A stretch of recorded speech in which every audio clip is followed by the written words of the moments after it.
ರಾಜ್ಯ ಕಾಂಗ್ರೆಸ್ ಸರ್ಕಾರ ಬೆಲೆ ಏರಿಕೆ, ಮುಸ್ಲಿಂ ಓಲೈಕೆ, ದಲಿತರ ಹಣ ಲೂಟಿ ಮಾಡುತ್ತಿದೆ ಹಾಗೂ ಭ್ರಷ್ಟಾಚಾರದಲ್ಲಿ ತೊಡಗಿದೆ ಎಂದು ಆರೋಪಿಸಿ ಬಿಜೆಪಿ ರಾಜ್ಯಾಧ್ಯಕ್ಷ ಬಿವೈ ವಿಜಯೇಂದ್ರ ಅವರ ನೇತೃತ್ವದಲ್ಲಿ ಜನಾಕ್ರೋಶ ಯಾತ್ರೆ ನಡೆಯುತ್ತಿದೆ. ಇಂದು ಮಂಗಳೂರಿನಲ್ಲಿ ಸಮಾವೇಶ ನಡೆದಿದ್ದು ರಾಜ್ಯ ಸರ್ಕಾರದ ವಿರುದ್ಧ ಬಿಜೆಪಿಗರು ಕಿಡಿಕಾರಿದ್ದಾರೆ. ಈ ಜನಾಕ್ರೋಶ ರ್ಯಾಲಿ ಪ್ರಾರಂಭವಾಗುವುದೇ ಅದರ ಪ್ರಾರಂಭದ ಪಾಯಿಂಟ್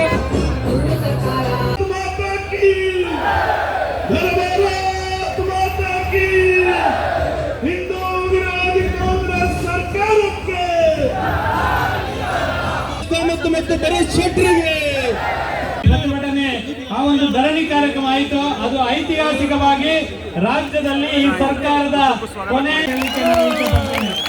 ಇವತ್ತು ಜನ ಅವರು ಸುಮ್ಮನೆ ಆಡಳಿತ ಮಾಡುವುದನ್ನು ಬಿಟ್ಟು ರಾಜ್ಯದಲ್ಲಿ ಹಿಂದೂ ಯುವಕರ ಮೇಲೆ ಗೂಂಡಾ ಕಾಯ್ದೆ ಹಾಕಿದಂತ ಸಂದರ್ಭದಲ್ಲಿ ಈ ಜಿಲ್ಲೆಯ ಯುವಕರನ್ನ ಅನಾವಶ್ಯಕ ಗಡಿಪಾರ ಅನೇಕ ಸಂಗತಿಗಳ ಸಂದರ್ಭದಲ್ಲಿ ಇವತ್ತು ಈ ಒಂದು ಸಂದರ್ಭದಲ್ಲಿ ಈ ಪ್ರತಿಭಟನೆಯನ್ನ ಮಾಡಿದೆ.